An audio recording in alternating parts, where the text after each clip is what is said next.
Quando Will Eisner se viu diante das páginas em branco para pensar em um novo personagem, tudo o que ele não queria era criar um daqueles super-heróis musculosos de cueca por cima das calças e com superpoderes nada-humanos. Sua inspiração seriam os detetives dos policiais noir que frequentavam as Pulp Magazines e que agora também apareciam em esplendoroso preto e branco nas telas dos cinemas. Ele queria que seu protagonista, Danny Coach, fosse crivelmente humano, mas dotado de vigor e intelecto sherlockiano. Ao longo de 2 semanas, ele imaginou o background do personagem. Coach seria um ousado policial que enfrenta o maníaco Dr. Cobra, que estava prestes a envenenar os reservatórios da cidade de Nova York. Coach, confrontando-o, recebeu uma dose letal da fórmula, ou assim todos pensaram. Na verdade, ele estava apenas em um estado de animação suspensa. Após o funeral, ele acorda em seu túmulo e percebe que o destino havia lhe concedido uma nova chance. Agindo sozinho, ele tinha um esconderijo secreto sob seu túmulo. Bom, tudo bem, pigarrearam os novos empregadores de Eisner, mas o que há de tão especial neste tal Danny Coach? Improvisando, Eisner respondeu: bom, ele tem uma máscara. Isso é bom, mas o que mais? Eles insistiram. Bom, ele tem luvas e um terno azul. Em uma época de cruzados e homens de aço, esses eram recursos escassos para um combatente do crime. Mas as habilidades artísticas e narrativas de Eisner já eram lendárias, e seus empregadores acharam que valia a aposta, e essa aposta rendeu muito mais do que o esperado. As aventuras do personagem eram apresentadas com um realismo incomum. Ao contrário da maioria das tiras, ela tinha clima. A chuva, conhecida no ramo como Eisner Spritz, caía manchando as laterais dos edifícios desenhados com precisão escrupulosa. O vento açoitava as ruas da cidade, carregando pedaços de papel e partículas de areia palpáveis. O protagonista encarnava a atitude alegre de Cary Grant, em vez do jeito sem humor dos homens de Krypton e Gotham. Ao seu lado estava seu ajudante de confiança, Ebony White, um taxista afro-americano. Além disso, Spirit ostentava um interesse amoroso, inteligente, matreiro e cheio de gênio, Ellen Dolan, a filha do comissário de polícia da cidade. O maior trunfo do Spirit era a habilidade técnica de seu criador. Eu cresci no cinema, disse uma vez Eisner. Isso era uma coisa minha, era disso que eu vivia. Aos poucos, percebi que os filmes não passavam de molduras em pedaços de celuloide, o que realmente não é diferente de molduras em um pedaço de papel. Na visão de Eisner, ele era o diretor, o figurinista, o iluminador e o diretor de fotografia de um filme noir semanal. Grandes ângulos, close-ups, fade-ins e fade-outs faziam parte de seu repertório.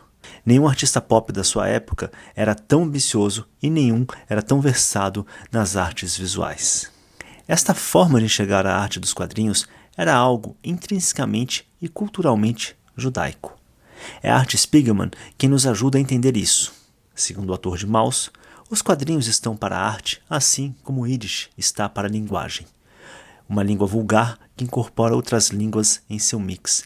Uma linguagem vital e expressiva que fala com as mãos. É uma forma que até mesmo se comunica como um texto talmúdico. Uma forma que evita as imagens gravadas, transformando imagens em palavras ou algo como uma palavra-imagem. Na primeira aventura do herói noir de Eisner, ele já apresenta algumas das características que marcariam a série. Os desenhos são carregados de sombras e as perspectivas são originais. O design da página não é convencional, cortados em faixas estreitas e cunhas visuais. O layout inusitado era uma forma de Eisner escapar das limitações causadas pelo pequeno número de páginas. Eram apenas 7 por história. Para conseguir explorar toda a complexidade que ele buscava nas aventuras do Spirit, ele usava e abusava das técnicas que desenvolvera nos anos do estúdio Eisner e Iger. Painéis circulares, alguns em formas de diamantes e outros diagonais. Ele sabia do potencial narrativo dos quadrinhos e iria usar de todos os truques possíveis e inventar alguns outros. Este dilema de Eisner era criado por suas ambições artísticas, e quanto mais ambiciosa a narrativa, mais ele precisava ousar. Uma maneira de fazer isso se apresenta logo na página 2 da primeira história do Spirit.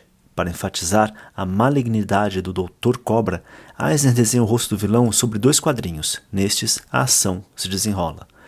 Temos então uma junção única de impressão do mal e expressão da ação em uma única página.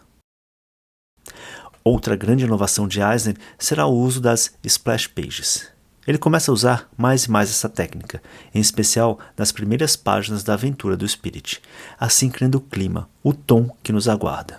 Ao longo dos anos, Eisner irá aprimorar essa técnica, e muitas de suas splash pages podem ser consideradas peças únicas e magistrais da arte gráfica. Um leitor atento da obra de O. Henry e Ambrose Bierce, Eisner sabia que uma história curta, um conto, era um exercício literário contido pelo seu final.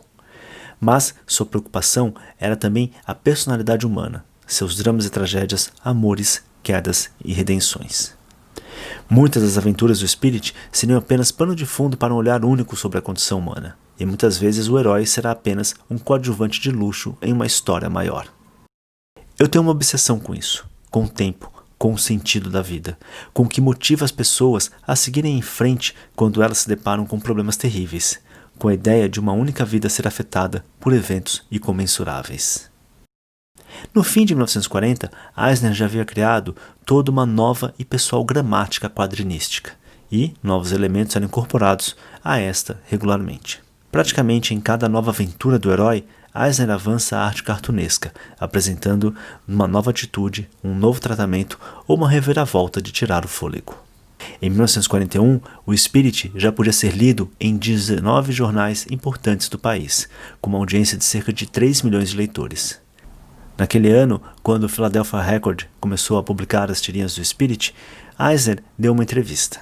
Nela, ele fala algo profético.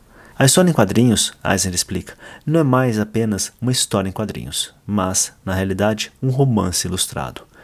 Ela ainda é nova e bruta em sua forma atual, mas há material e potencial para um desenvolvimento inteligente e ilimitado. E, eventualmente e inevitavelmente, será um meio legítimo para os melhores escritores e artistas. Mas estamos no ano de 1941, e 6 meses após o ataque a Pearl Harbor, Will Eisner foi convocado.